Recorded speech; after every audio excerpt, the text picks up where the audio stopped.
मतदानाच्या सुरुवातीलाच अनेक ठिकाणी ईव्हीएम मध्ये बिघाड। अमरावती, संभाजीनगर, नाशिक, नागपूर, ठाणे, वसई विरारमध्ये ईव्हीएम मशीनमध्ये बिघाड।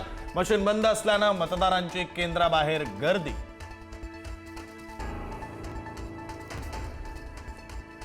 राज्यातील 29 महापालिकांसाठी मतदान सुरू। संध्याकाळी 5:30 पर्यंत मतदानाची वेळ।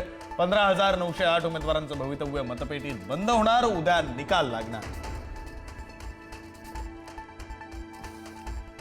मुंबई महापालिकेच्या 227 जागांसाठी आज मतदान। मुंबईतील 1700 उमेदवारांचं भवितव्य मतपेटीत होणार बंद। मुंबईमध्ये ठाकरे बंधू आणि भाजपची प्रतिष्ठा पणाला। मतदानासाठी मुंबईतील अनेक खासगी कार्यालयांना सुट्टी।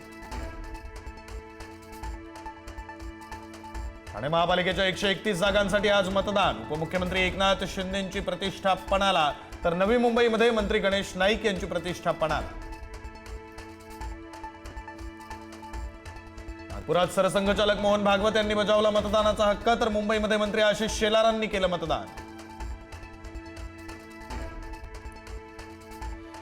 साधारण तासाभराच्या धावपळीनंतर मंत्री गणेश नाईक यांनी बजावला मतदानाचा हक्क। कोपरखैरण्याच्या सेंट मेरी हायस्कूलमध्ये केलं मतदान। मतदान केंद्रावरून गोंधळ उडाल्यानं गणेश नाईक यांचे निवडणूक आयोगावर गंभीर आरोप।